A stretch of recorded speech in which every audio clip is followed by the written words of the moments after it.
Joining us today from Canada is Haley Bowler-Cooke, and in Ontario, Canada, who is the reason why I want to have a chat with you today is because you're a survivor of a near-death experience, which is I've been looking for someone to come on for a while, and you fell into my lap, literally, not figuratively. And you're also an author of the book with a interesting title, Unfuckwithable. Unfuckwithable. You said it. Yeah. You got it. And an energetic practitioner. So I don't know. Well, we're going to talk about that, find out what exactly it is. I've had a few of I actually have my own. Oh, your subtle energy healer. Yeah. I have a friend who does that on me like maybe once a year. Oh, I love that. Do you know what that is? What specific energy? Subtle energy. He's a dowser. Have you heard of it? You know what a dowser is? I do. That's amazing. That's rare. That's awesome. Yeah, and he uses a dowsing rod to read energies and stuff off me. I don't know how it works. I've had that before too. That's amazing. And it's just it's hard to explain, but there's no difference between using a dowsing rod or doing an energetic transmission on a human body, because you're just using the body as the hologram or Earth as the hologram, and it's very simple. But that's cool. I love that. Yeah, I've seen. I actually didn't do it.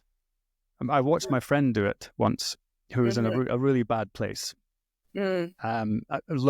I think it's about as low as a man can get. Yeah, it's quite a sad story actually, but it's a very happy ending. And I watched him have this session, and I was blown away. My friend was blown away. He came out of there skipping down the road. He was so happy. And this guy's actually a practicing alchemist. Yeah, he's a very interesting. I've done a few podcasts with him. He's a very interesting guy. I gotta check that out. I love that. Yeah.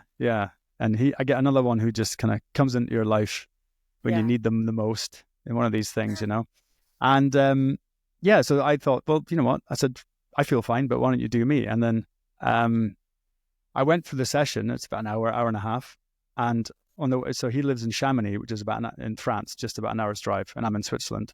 And on the way home, I drank like a liter of water, and I was in about 10 minutes. But by the time I got home, I had a raging thirst, and I felt awful.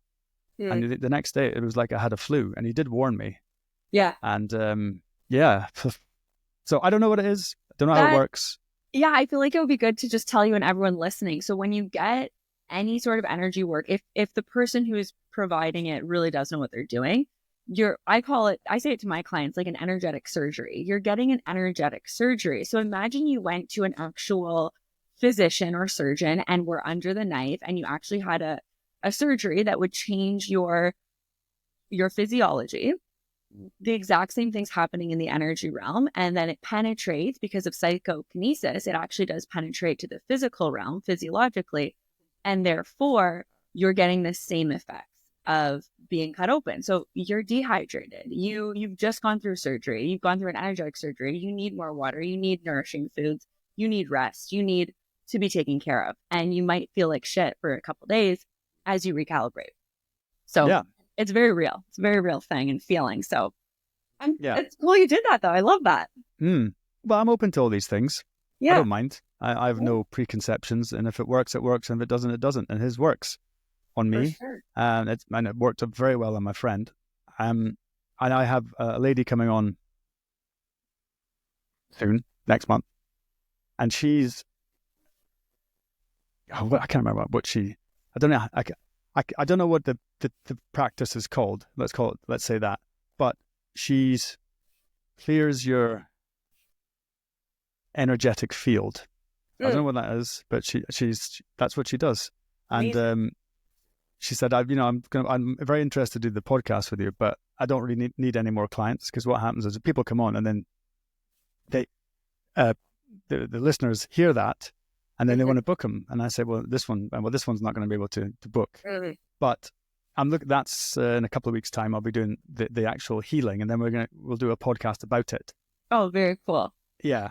And, this is all reasonably new to me, because I was always a very, I was classifying myself as a logical thinker. Mm-hmm.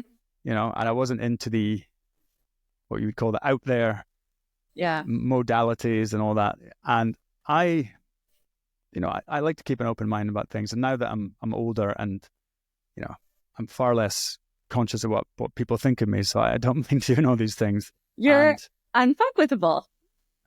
I always have been, though. Well, for your listeners to be aware too, and for you as well, Nicole, I went to school for clinical kinesiology. So I have a full degree, Dean's Honor List, full degree in clinical kinesiology. So my background was very logical science. And because I was raised by parents who, my dad coached in the Olympics, my mom, so he's coaching what? Coached beach volleyball in Sydney 2000. Nice. Head coach, yeah. And my mom owns a retreat center, and she's a brilliant healer as well. So I was very much raised in like high performance, physical fitness, human body, but also a very, very clear and potent, direct understanding of energy. And I was raised and empowered that you can be, do, have anything you desire. So although I was raised in the very quantum energetic focused space, I still chose to go to university. I still chose to go to college. And I learned a lot of the, hard and fast logical science. But I always love, and I know we talked about a conspiracy theory earlier, I always love to acknowledge the truth that everything is a theory. Like even everything that is evidence-based, everything that is proven, it's still really like, if we really think about it, it's still just a theory. Like we really don't know. Are you talking about the theory of relativity and the theory of gravity?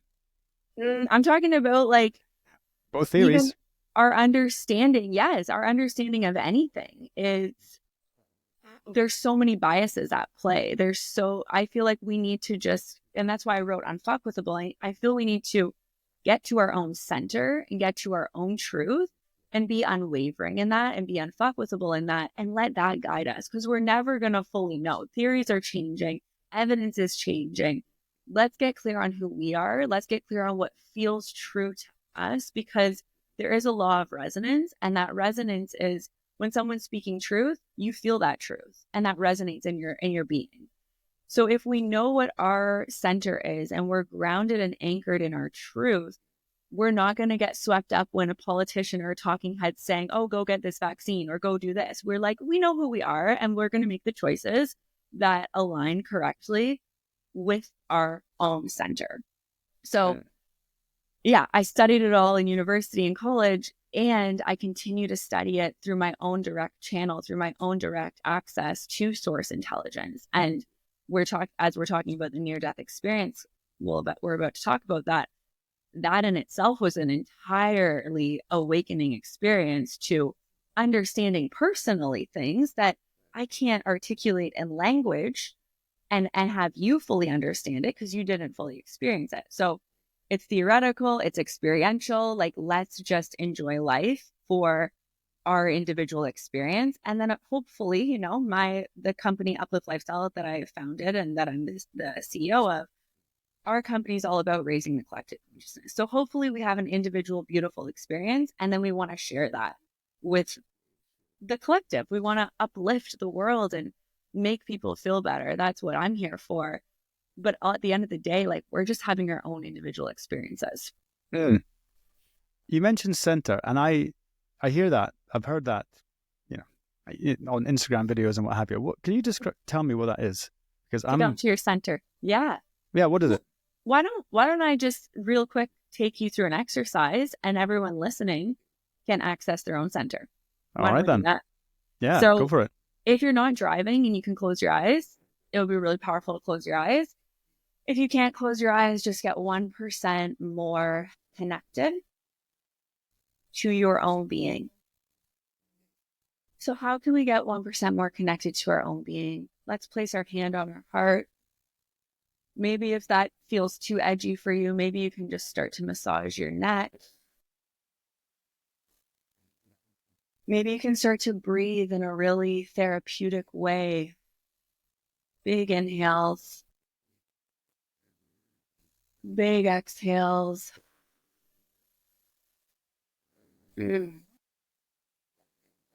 Now, maybe you can get 1% more connected to your own heartbeat, to your own pulse. Allow anything around you to melt away. And imagine this tunnel or this vortex or this portal of energy just dialing in. Like the walls are closing around you and you're getting so inward. Get so inward. Now, gently, with your eyes closed or open, roll them back into your head. Roll them back, roll them back, roll them back. It's a really powerful drishti focus, and we can reset your energetic, somatic, and neural being right here. So roll them back, hold it, hold the eyes back, roll them back. Now take a big inhale and hold. Hold that air in, more air in, hold it in. Don't let it go. Hold it in. Hold it in. Now let it go. Now, without abandoning yourself and escaping this moment, what's left? Whatever's left, that's your center. Now, let me help you find it. Imagine you have a flashlight and you're going through your body and you're like on this adventure with the flashlight, looking through your body, looking through your brain, looking through your heart. Let's go down to the solar plexus. Let's go down to the core, the stomach.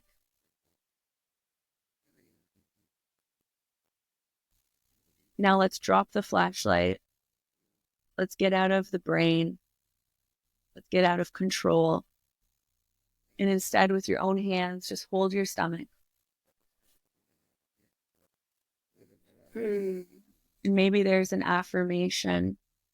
Maybe there's a word, a feeling that feels like the center of your being. I know who I am and I know how I want to live. I know who I am and I know how I want to live.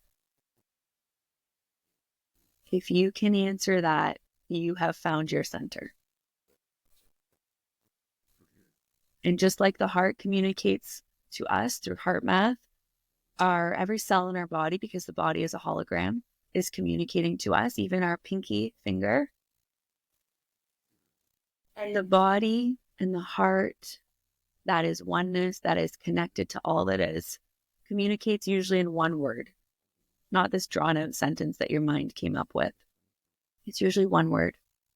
I know who I am and I know how I want to live. Everyone listening, I hope you found your word.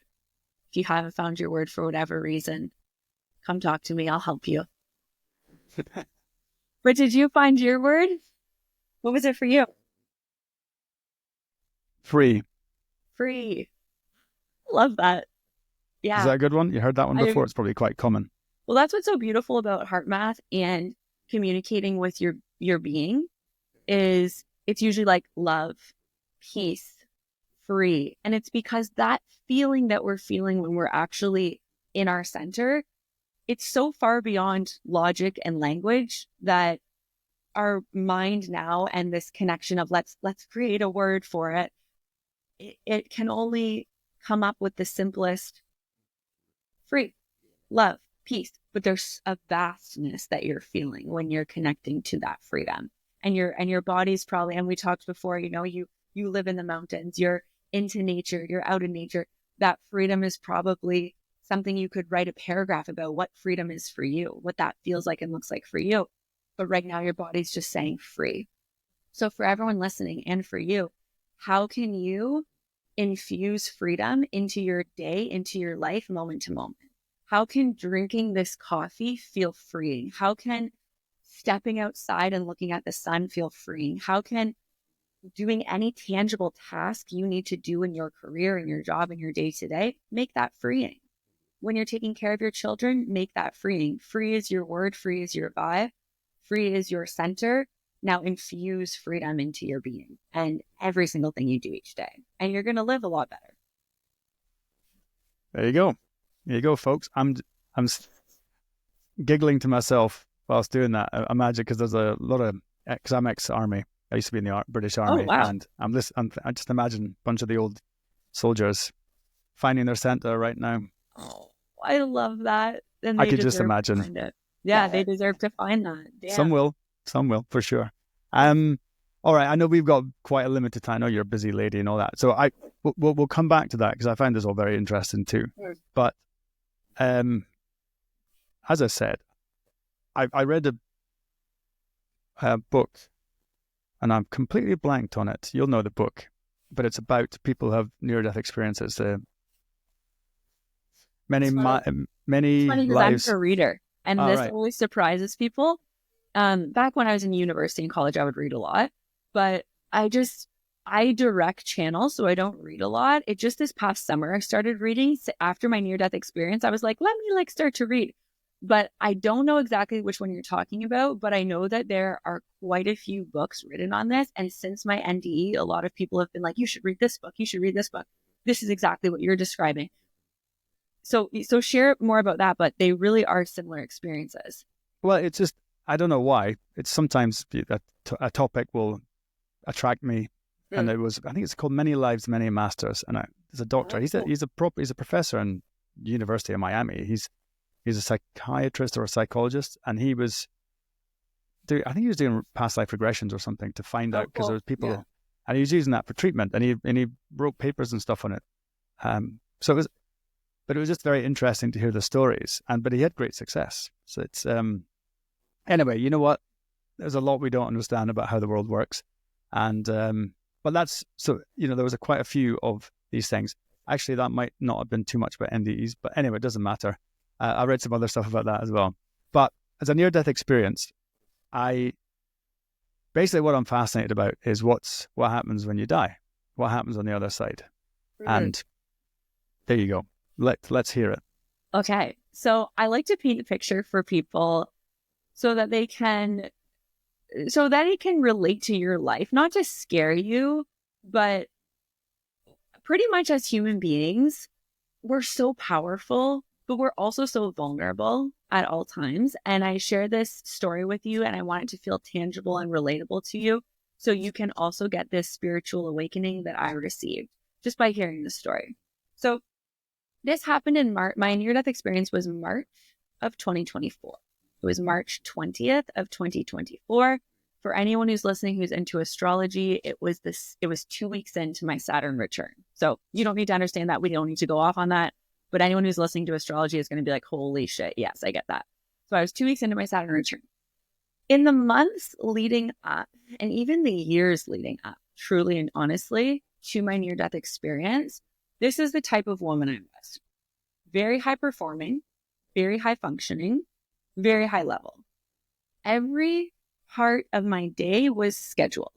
Even if it was like going to Pilates or going to yoga, or even if it was like cooking dinner, there was a regimented schedule to me performing as a highly successful business owner, someone who's running a company, a best-selling author, a speaker, someone who has a full practice, working with her clients, someone who has a thriving social life, someone who has her soulmate, my now fiance, a dog, family that I care about, fitness and health, like someone who is like, check, check, check, every part of my life is perfect.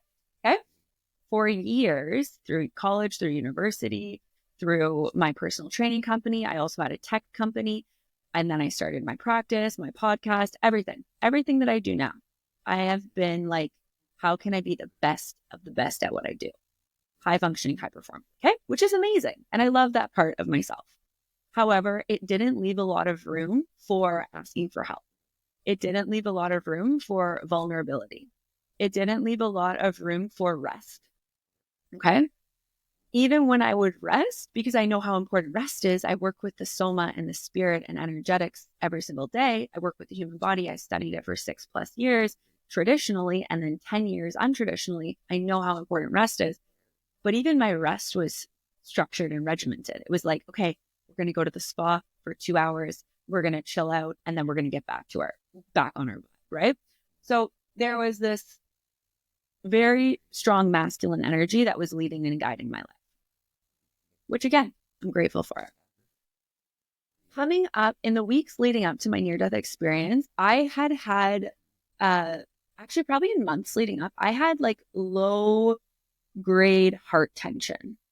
Okay. And I remember when we bought this house that we're in right now and we renovated it, I literally took myself to the hospital. This was a couple of years ago. I literally took myself to the hospital because I thought I was having a heart attack. And I know the body so well. I'm like, I know what this is. This is like, I'm having a fucking heart attack. Like, I'm taking myself to the hospital. They very much dismissed me because I look, and if you're just listening to this podcast, go to my Instagram, see what I look like. I'm 30 years old. I'm very healthy. I'm very fit. They fully dismissed me at the hospital and they're just like, you're fine. You're having a panic attack. And I was like, I don't know. Anyways, I'm not one of those people either that thinks like someone knows better than me. I'm very much like, I know what's going on in my body. I'm very attuned. So I knew something was up then, but I focused on, yoga, breath work, healing myself. Fast forward a couple years, it's now in the weeks leading up to this. And I was basically living like a spiritual rock star life. Like I was at every event, speaking, presenting, right? Doing very beautiful, like breath work, energy work, like all high vibe stuff that nourishes me, but I'm still serving. I'm still showing up. I'm still working. I'm doing that like 3 nights a week. Okay. And then I've got a full practice of clients. And then I've got a podcast. So then I've got a company and I've got employees and all the things, right? So I'm running all these things. About 2 weeks before I had my near-death experience, I remember I was at an event that I was hosting and facilitating, lots of energy work, breath work, somatics. And I was early to the event, which never happens. I'm that person that's showing up right on time. And I was like, you know what? I'm going to go down to the lake. We were right at the lake. There were so many weird spiritual connections. Like it was my old hometown. The lake was right there. And I was like, I'm going to go down to the lake and I'm going to just like pray and connect and breathe before I come back. So the person who owned the venue where we were, they're like, yeah, do your thing. So I go down to the water. I remember like really intensely. And there's only been a few times in my life where I'm like literally on my knees and I'm like, I need help. I need support. The reason I was praying and asking for support and help wasn't for anything health related. I was that person who was like, I'm so healthy. And I was like constantly, I was bypassing my body's needs all the time. I was like, we're good. We're fine. I was praying because I was ready for my next career upload. I was like, I've been at this for so long. Like, I'm ready for my next career level. Like, let's fucking go. So I go down to the water. I'm praying, declaring, sending it out to the lake, letting the lake and the sky amplify it. Like, it was a moment that I remember. I end up going up. I present for the group. It's about a 2-hour experience. I remember feeling so fulfilled that night, like extra fulfilled than usual. And then go on with my day, lots of things happening, Fast forward to the night of the near-death experience. And I think anyone who's had an NDE or had anything substantial and significant in their life happen, you become aware that you're not in control right before it all happens. So basically that night, the next day, I was supposed to have a VIP day with one of my high-level clients. The very next day, we had a whole itinerary planned.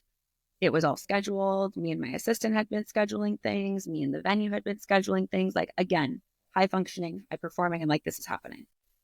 This is all happening. And the weather starts to turn. It's March in Canada. And I'm like, I'm starting to get a little stressed. Like, we're going to have to cancel this and reschedule this. Like, that's so annoying. Like, we've put so much time into planning this. So the weather starts to turn. I was supposed to that night drive to the venue, stay over and host the next day. I get on the road. I'm on the road for about 25 minutes. And anyone who knows like a Canadian winter knows the squalls. It was so unsafe to be driving that I was like, I'm turning around. I turn around. I come home. I'm back in my house now, safe. Okay. But redirected. We're not in control. I'm back home. And I'm like, fuck it. I open a bottle of wine. I end up making really nice dinner. My fiance gets home from work. We're like chilling. We're having like, honestly, such a beautiful night. I had moments of like, oh, this is so annoying, but I'm also like, I'm also surrendered. Like, I'm very much also one of those people that's like, I trust. So I was like, I'm getting an extra bonus night at home. It's going to be beautiful. So we're having a little bit of wine. We're having dinner. We're hanging out. I remember he ended up being up here. He was working on something in the office. I was downstairs with our puppy, with our Dalmatian. I'm like chilling. It's like a normal night. Let me paint the scene. This is a very normal night at home. I then come upstairs to the main floor and I'm standing in our kitchen. We have tile floor. Okay. And so it's very hard when you hit it. But I'm standing in the kitchen and I get this intense feeling of like something is coming over me, coming into my body, taking over. And it's intense, more intense than I've ever felt. And for anyone listening who is very familiar with quantum leaping and psychokinesis and who has experienced shape-shifting or any quantum leaping where they can, their body moves like this, because I'm familiar with that and I would do that for years. I know exactly the feeling. I'm like, we're quantum leaping. This is exciting. So I got this huge shift and I was like, ooh, this is exciting, because I wasn't thinking I was about to die. I was thinking, this is a really amazing quantum leap that I'm experiencing. So I actually like smiled. I was like, oh, this is good. This is good. Again, I'm standing in my kitchen. Then fast forward to, I get the feeling again and I have to brace my hands on the counter. I have to like hold the counter. And this is when things started to turn and I actually started to feel the fear. And some people have a near-death experience where they don't actually leave their body the way that I did, but they just have the fear of I'm about to die. So I got both. I got the fear of I'm about to die, and then I got and I'm on the other side. So this was the first one, the fear I was about to die. When now my hands are on the counter. Again, I'm a super healthy looking person, but the inside of my body, it was like there was an explosion happening. So if you could like see me right now, this, like, faster than my hand can go, my heart rate was going. Okay. Faster than my hand can move. It was like, blah, blah, blah, blah. And I could feel like my whole body just like, blah, blah, blah, blah, like shaking. Then the sensation I felt like was like I was flying. I felt like I was like, my feet weren't on the ground anymore. I was like, I'm flying. I'm starting to be so scared because I've never felt this sensation within my body. And I start to try, I couldn't get any words out because I was now in this transition period. But I was like, Mitch, I didn't say it. It couldn't come out. He didn't hear me. But I remember trying to say, Mitch, that's my fiance. Like, come fucking save me. Like, I am, what is happening? So I'm like, but nothing's coming out. I'm screaming, nothing's coming out. Then I black out. I'm still standing, but then I'm down. But I don't, this is now we're entering, I'll give you my perspective of what happened. And then I'll give you what Mitch's perspective is of what happened, who's my fiance, who was home and watched the whole thing. So in my perspective, it's this very scary experience of I'm about to die. Something very bad is happening right now. Into a black, like the blackest black you've ever seen. Like you can't see anything, but you can feel the black. It's like an experiential thing. And then again, time and space is already an illusion, but it certainly is when you're in this in between. I don't know how long it was. And even when I came back to life, I was like, has it been years? Like, has it been years? But it wasn't. It was minutes, but it felt like it had been years. So I don't know how long it was a blackout, but it felt pretty quick. And then it felt instantly like a whiteout. And it was like the whitest white you've ever seen in your life. And the only thing I can attribute it to is, when you see in a movie and someone wakes up in the hospital and they see white, it's like you've seen this in a movie before. I actually felt that. And I was like, oh, this is like what I've seen about in a movie. So it's this white. And then this is when things get and this is where like the mind body merging, soul merging is happening. That my senses, there's no senses in that realm. It's just like an experience. And I was experiencing so much warmth, like the hottest and warmest my body's ever felt. It also felt, and this sounds crazy because it did not feel this way when I came back into my body, but it felt like euphoric and like good. Like it felt like, oh my God, this feels orgasmic. Like it was an orgasmic, euphoric flood of feeling. Like, and again, I don't know how, like, apparently it was only a couple minutes that I was, in human terms, that I was on the other side. But for me, it could have been like years. Like it felt like it could have been a lifetime that I was like traveling. And again, you get, well, at least what I did, I wasn't like traveling as Haley. It wasn't like, oh, Haley's experiencing this. It was very much like a oneness merging with all that is. And I write about, there's a whole chapter in my book called The Dimension of Openness that I wrote about before I experienced it in this way. But it was like that, the dimension of openness. It was like, we are all one. And I think people who have done like heavy doses of certain drugs have experienced like that we are one feeling. And people who, my clients, for instance, I take my clients to that experience of oneness through energetic and breath work.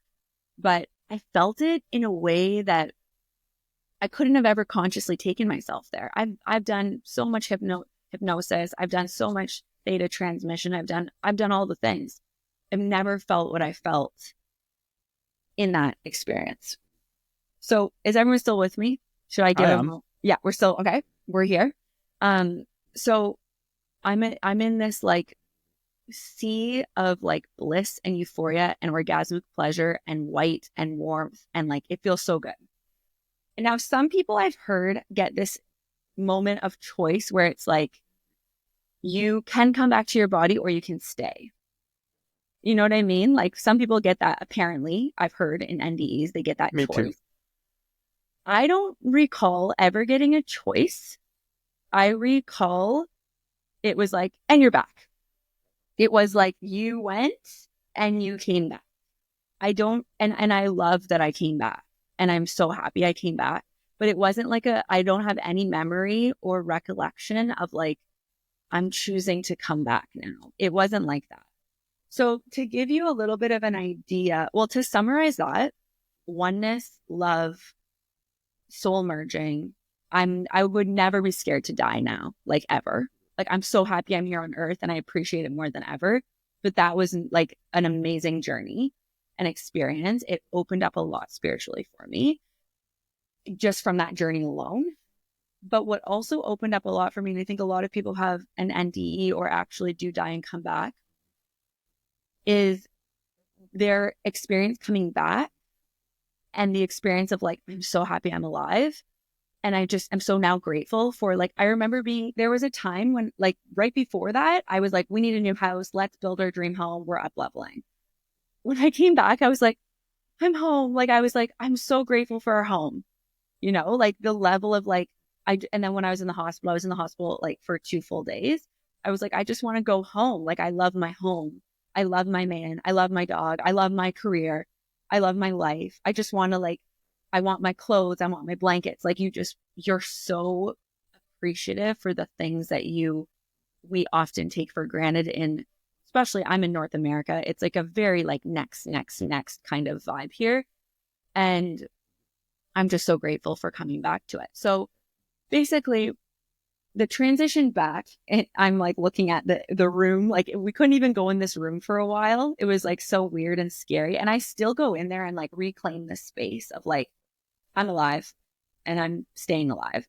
But in our kitchen, and we have a very open concept house, so I can like see our kitchen. In our kitchen, remember, when I wake up, I think I'm standing up still. Because you do come back to your body and you start to have memory of like, oh, what the hell just happened? So I thought I was still standing up, but I was actually indeed on the floor because your body can't sustain standing up when you're dead. You're like down. So basically, now I'm going to give you guys what Mitch is seeing. So Mitch, he's my fiance. He's home. He's in the office. So he couldn't see me when I went down. He couldn't hear me because I wasn't screaming, even though I thought I was, right? But what he does hear, so our microwave is installed in the wall up high. He thought the microwave from the office down the hall, he thought the microwave fell onto the tile. That's how loud me going down dead weight was. And I'm like 125 pounds. He thought the microwave fell off. So he was telling me, he was like, what the fuck's going on? Like, what are you doing? What is going on? So he's not thinking I'm like dead on the floor. So he's like coming around, slowly coming around. And then from his perspective, he came around, he sees me on the floor and he's like, what are you doing? Like, then he's now like, what the hell? Like, he's scared, but thinks I'm also like a little weirdo. And he thought maybe I was like joking. You know what I mean? Like, that would be something I would maybe potentially do, is like joke around and be weird. And he was like, very quickly, like, she's not joking. She's not breathing. What was going on in my body, for anyone watching too, apparently, I don't know, but he was saying is my legs and my hands were like levitating a little bit and like moving like this. And then I had this like, and anyone who, it's really sad, but if you've seen someone die, there's this death rattle or heard it. And it's like the last breaths are like coming out. And it's like a really fucked up.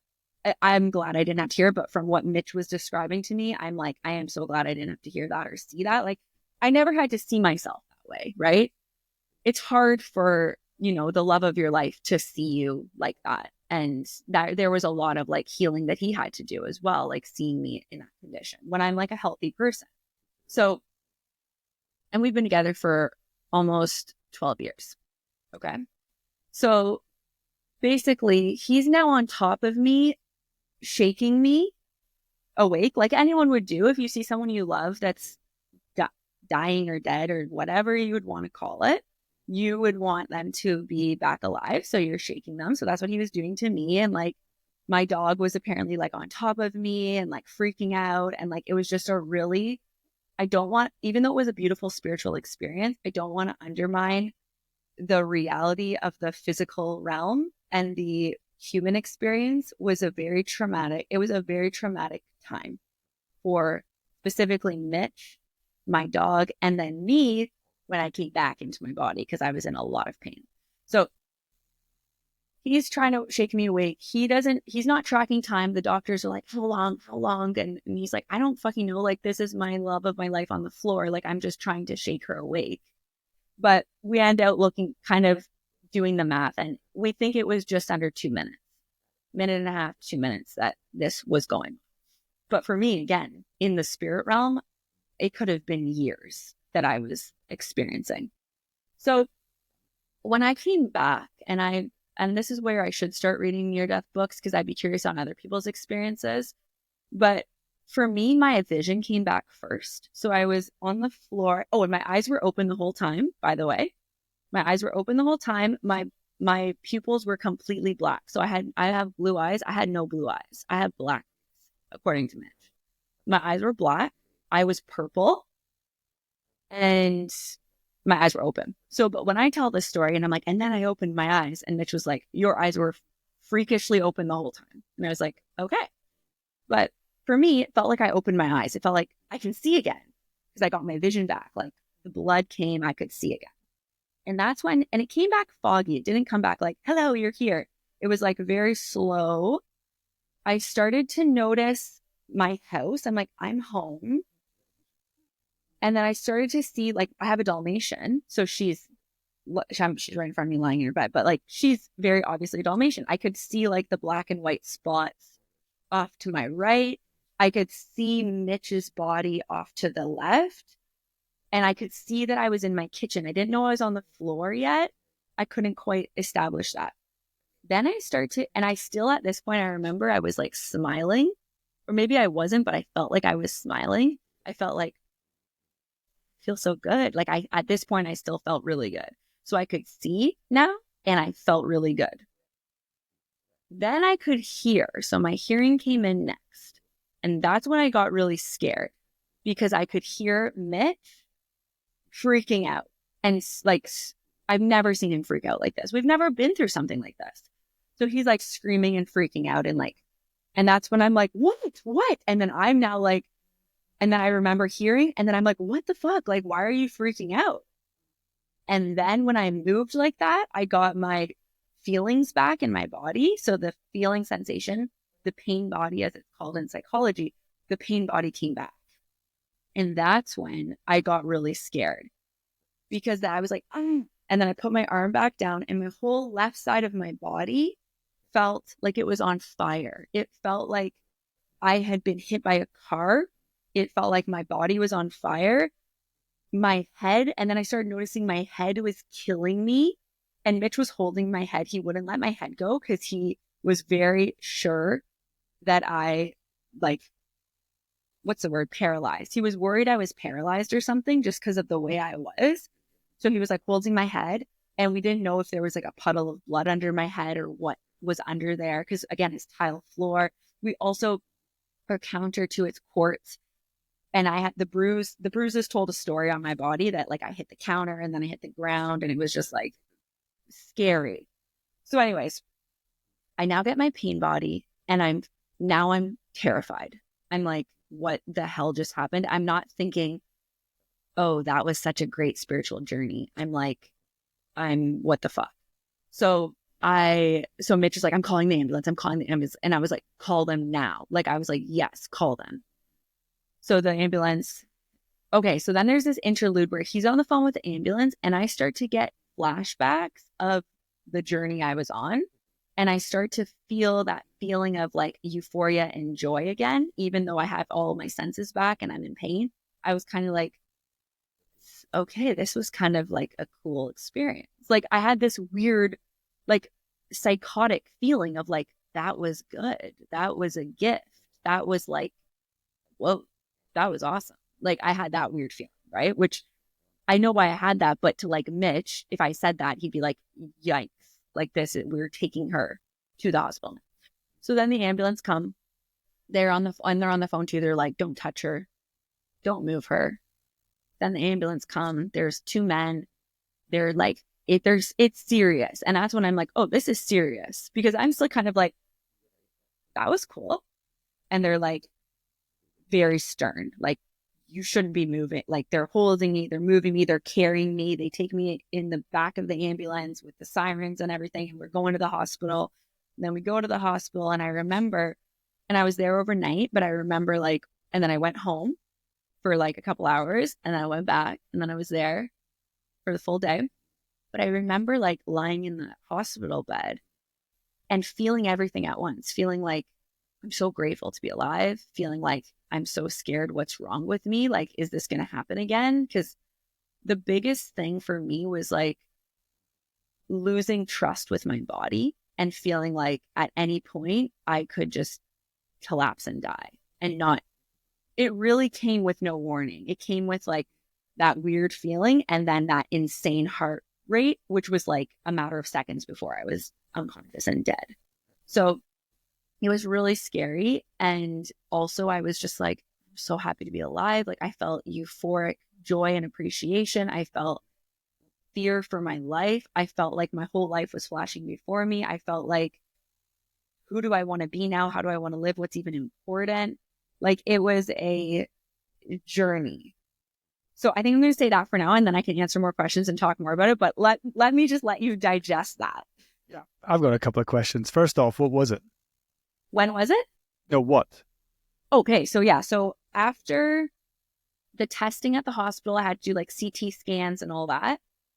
They realized that they had to, they basically realized, if anyone knows what an EKG is, an EKG is measuring the electrical currents in your heart. So the weird thing was the CT and all the other x-rays that they did, there was no blocks. So I didn't have any like blockages in my body, thank God. But my EKG, and that's what was freaky at the time too, because the doctors were like, oh, your EKG is presenting like you had a stroke. So then I'm like, no, I didn't have a stroke. And I'm like, no, like that's the level of like, I know my body, I did not have a fucking stroke. So, but they're like, this is what your EKG is showing. This is what your EKG is showing.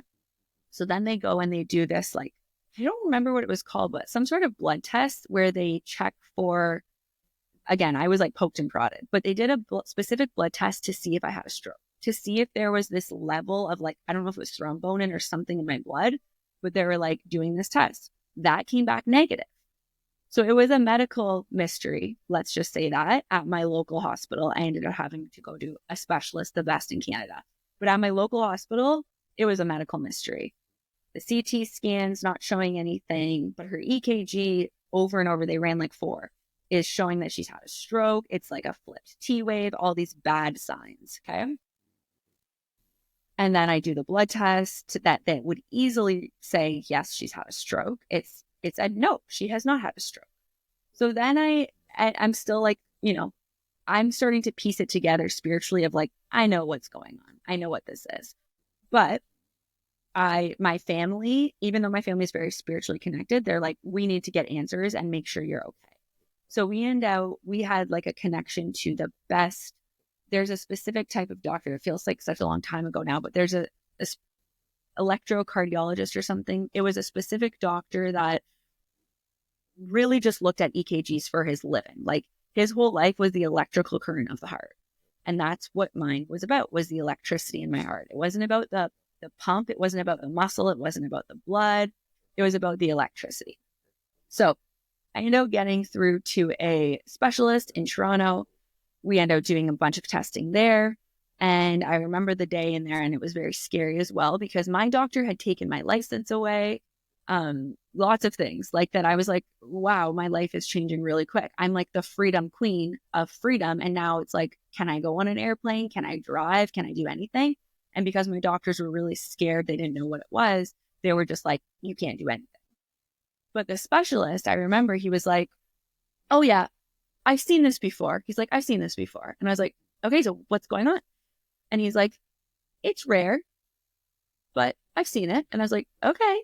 And he's like, basically, and he was so calm, which really like calmed me down. And he was like, basically, you have, in layman's terms, a short-circuited heart. So the electrical current in your heart is moving way faster than normal people. And I was like, okay. And then my mom's like, of course it is. Have you met her? She is like, it's so funny too, because I always call my work an electric upgrade. Like I'm always like, it's an electric upgrade, an electric upgrade. Like I just use that language a lot, like electricity, electric, aliveness, energy. And I'm a very energetic person. So what happened in this instant, so he thinks, again, it's all theory based. He said the only way we'd ever know exactly what happened is if we had you hooked up to an EKG while you had that event. So they were just going off the EKGs in the weeks and months leading after my event, which still were like very like, he's like, yeah, this is weird. But basically what happened was the electrical current in my heart, which is always moving crazy. And that's just how I was born. And that's fine. Even though I have a low resting blood pressure, low resting heart rate, something weird happened where the electrical current triggered something in the muscle, and the muscle then matched the current with beats per minute. So my beats per minute, they would have been in like the 250 plus or something. Like it was like heart rate. It's a short circuit, isn't it? Short circuit. So that's what they ended up finding out it was. Wow. I have this one machine that I have that I can carry on me, like when I travel or if I'm going anywhere for more than a couple hours, that can just track my ECG in the moment. So if I ever feel like weird or anything like that, I can just check my ECG. If it looks bad, and I know how to read the ECGs now, if it looks bad, I go to the hospital. If it doesn't, I just breathe. I let it pass. I've never had, thank God, I've never had a situation again. But he said you may never have it again, or you may have it. It could happen many times. If it happens again, we track it, we trace it. If it starts to happen regularly, there's a surgery we can do to close the circuit. So I'm like, I'm not getting that surgery. So No. I'm going to we're good. So yeah, that's this medical definition. But I want to tell you guys that medical explanation, there was still a lot of uncertainty going on. Like it was very much like, this could be like, it was very much like that, which allowed me to be like, yeah, this was very spiritual and I get it. And it did what it needed to do. I changed my entire life after that. My life is very different now. I've got quite a lot of questions, but I know you were no, that's okay. pushed for time. I basically got until 10:30. Okay, right. My turn. So like 20 more minutes? Yeah. That should, I'm going to have to bail a little bit earlier because I got to go. I've got to pick up my daughter from school. How about that? Oh, the little cutie that I heard on the phone? Yeah, that's that one. She's sweet. Yes. So my questions for all this is, it's always I always like to get into the more kind of, I don't know if you want to call it metaphysical or whatever you want to call it. Yeah. But over on the other side, did you get any messages? Did you get any information?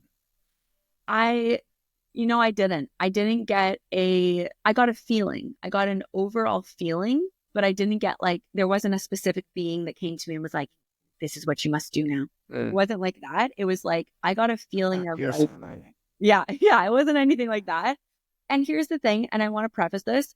I'm channeling, direct channeling with the other side in quotes all day long. This is my career. This is what I do, Monday to Friday, all day. That's what I'm doing. So I know what it feels like to get a direct message from a direct ancestor or a direct being or whatever. I know that feeling because I do it all the time on demand. This was not on demand. I didn't choose this. This just happened to me. And when I was on the other side, and I'm using air quotes for anyone who's just listening, I got a resounding feeling of delight and excitement and this is amazing. I just felt for a period of time that felt like years when I was like, this is time and space, it's not real over there. It's not real anywhere. And that's how I live now, actually. But yeah, basically I just felt the message was you feel really good. You feel really good. I don't know how to describe it. Imagine when you came back to life, you were getting your bottom smacked by a doctor and you'd just been reborn into another body. Yeah. That'd be a trip, wouldn't it? It was a trip. Yeah. So it's so interesting. I got slightly obsessed by this. I was reading as much as I could about it and watching YouTube videos, and some of them are crazy things. And yeah, so that's another podcast. But I tell you what is another podcast we should do in the future is about channeling, because I've done not really intentionally on channeling, and this lady I was telling you about who does the energy field clearing, whatever you call it, she's channeling at the same time. Yeah. Apparently. Oh yeah. So I'm this is interesting. Same thing. So and I'll be doing a podcast with her about it as well. The other thing I was going to ask is, you've already mentioned that you changed your life, but that's one of there's two things that people tend to say. Number one is they have no fear of death. Yeah, definitely not. No fear. Yeah. I think most people's fear of death is it's going to be painful, as in, you get attacked by a shark or, fall off a building or something like that. It's going to be sore. But I would say near-death experience. I've been in several situations where I thought I was going to die, and it was actually quite peaceful. I was quite surprised, and I accepted it. I thought, well, wow. you've had a good run, so no regrets. So what was that for you when you were in the military? No, actually, not that nothing springs to mind at the moment, but no, I fell off a cliff when I was skiing. Oh my God. In a place where you just cannot fall, basically. Right. And I went off head first, and I thought, that another thing is people talk about accidents and things, is that time slows down. Yeah. And that definitely did happen. That was, went from 30 frames a minute to 2,000 frames a minute, or per second. It was super slow-mo. That I have this thought, and I'm thinking this on the way down. And it probably only, you're falling. It doesn't take long, a couple of seconds maybe. Mm-hmm. And anyway, I landed in very soft snow somehow. It was thank God. Everyone who saw me fall thought I was dead, put it that way. But I had a little scratch in my shin, and that was that.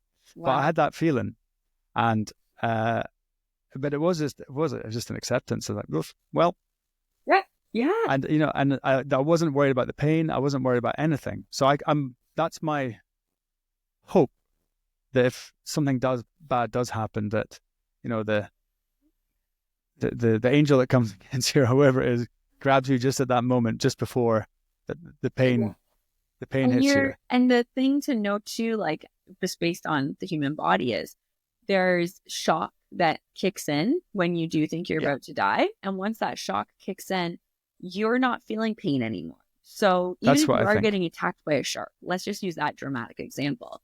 if you're getting attacked by the shark, yeah, there's going to be a little bit of pain initially, but that pain's going to go away really quick and you're not going to feel anything. Yeah. Even if someone watching is going, oh my God, they're in so much pain. You're not in that much pain. Yeah. I actually done a podcast with a guy, he got attacked by 2 great white sharks at the same time and actually got off pretty lightly. He got some stitches in his arm. Yeah. That's a wild story. Did he say the same thing? Did he say like you just don't feel it? He didn't feel it. He was definitely in shock. But yeah, exactly. You're not feeling it if you're in shock. He even claims, well, this is what he told me. He said that I was in the water, underwater. His arm was in its mouth, and it dragged him down, and it stopped, let him his arm out. Yeah, and they were just eyeball to eyeball from me to this laptop. You're talking half a meter. Having a moment, yeah. And the shark, there was this. He said there was like this telepathic communication between them. It was like, "You're all right. It's fine." Wow. Yeah. That's beautiful. A wild story. That's beautiful. And that gentleman, that young man, he found God when he was paddling back into the beach. I bet he did. Yeah. He really did. Yeah, no doubt. Because, well, one thing on the spiritual conversation is like, whatever you label it as, you come to realize you're not in control. And that's what it was for me as someone who was like, in very sneaky ways, being a control freak in my life, You come to realize you're not in control at all. And the level of surrender, and again, in my book, I have a chapter on the edge of evolution and devotion, and they're all about surrender and trust. And I know how to surrender and trust to an extent in my life before this. I knew how to surrender and trust. And what this whole book was channeled, by the way, so it's like not Haley's human experience. It's like source consciousness being channeled through into a book, but with a few little Haley flares for sure. But basically, we're not in control at all. And when we think we are, God, angels, universe, whoever you want to call it, your expanded infinite self, whatever, who knows? We don't know. It's all theory. We can just feel what we feel and trust what we trust. But you will be reminded that you're not in control. And that sounds like it happened to that man who was face to face with the great white because he found God. And I was saying for months, like, by the grace of God, 2 great whites. Yeah. By the grace of God, I went down and I came up. That's what I kept saying too for 2 months straight. I was like, that was by the grace of God, because I had no other words for like, that wasn't me. And for the longest time before that, I had such strong self-leadership and self-trust, which I'm so grateful for. So if I was in a hard place, I always knew, well, I'm going to pick myself up. I've got me. Or like, I can do hard things because I can. It was very much individualistic, which was great. A lot of people don't have that level of devotion in their life, and they should work on it. But I had that like time and time again. What I didn't fully have was that I would trust that I was fully supported and cared for by somebody or something else, right? So when I went down by the grace of God and came back by the grace of God, it was the first time in my life where I was proven, there was evidence now that I'm not in control and I'm taken care of. So even though it's like a really hard thing, it was actually the most beautiful moment of receiving in my life as well. You just reminded me of something that happened to me when I was a kid. And I still don't know what, I still think about this and I can't really get my head around it. But, and I haven't really told many people this. So I may as well just say it on a podcast, right? Yeah, let's let everyone know. Why not? When I was a kid, I don't know how old I was, certainly below the age of 10. Okay. And I was in the swimming pool with at least one of my brothers was there. And we're kind of fighting in the pool, as you do. And he's pushing me under. And I'm gasping for breath. And I come up and take a big breath. And then you get pushed back down again. And this kept happening. And to the point that I'm starting to panic because I'm fighting like crazy. He's 5 years older than me.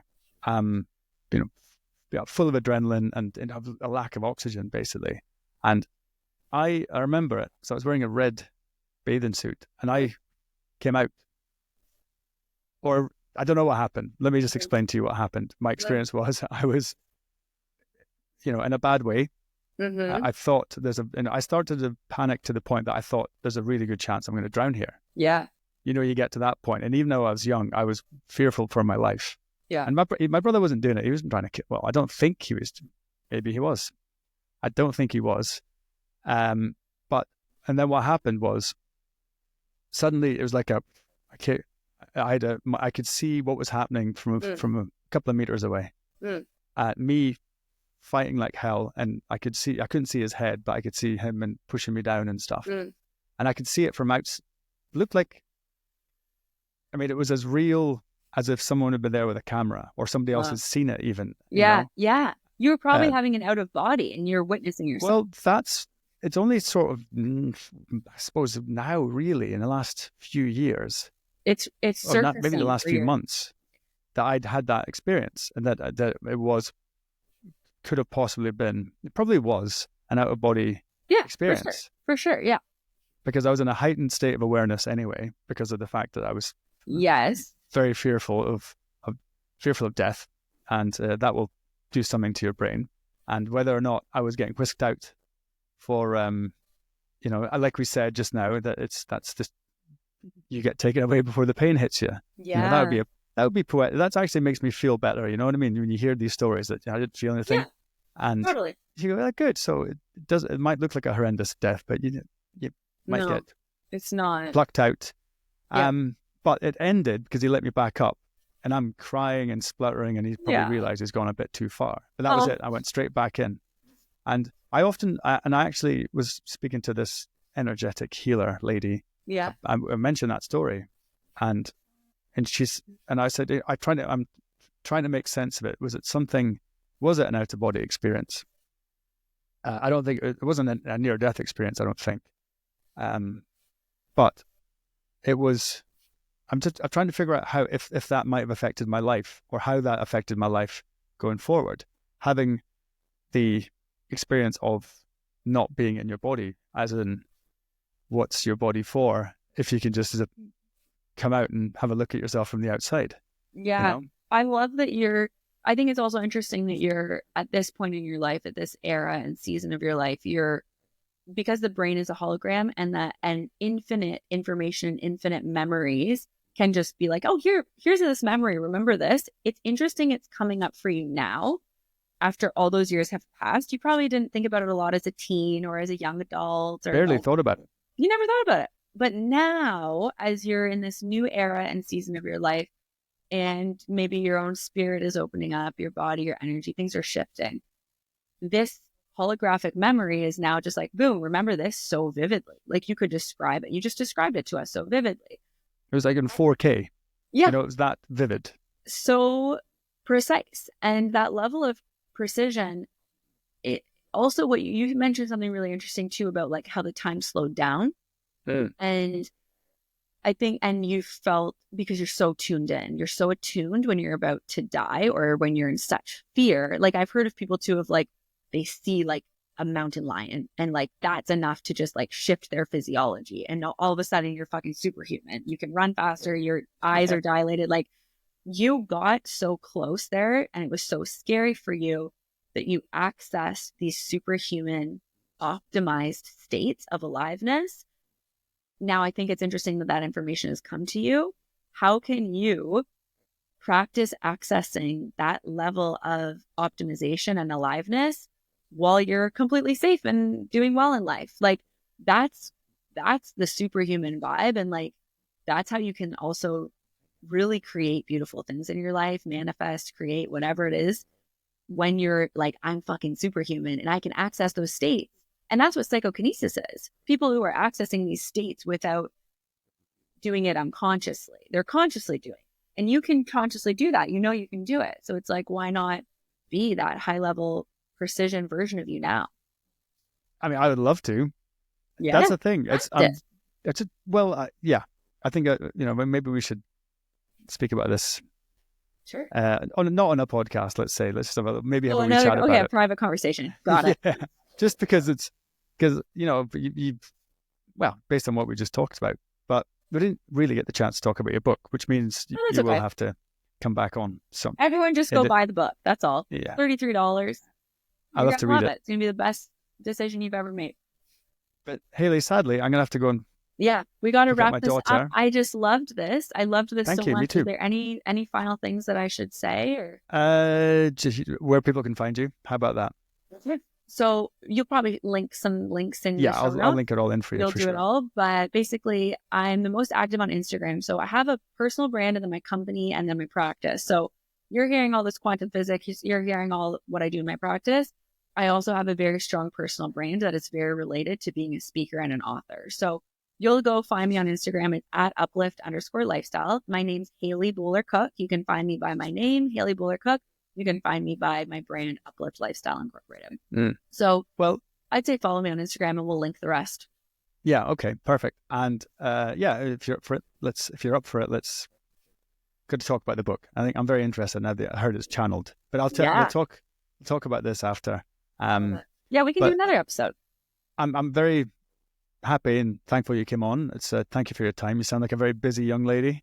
Thank you. And sadly, I have to cut this off. But yeah, hey, well, thank you. Family comes first. Much. Thank you to everyone. Thank you for being here. You all deserve a life you are in love with, and don't wait for a near-death experience to fully live it. Live it now. Start now.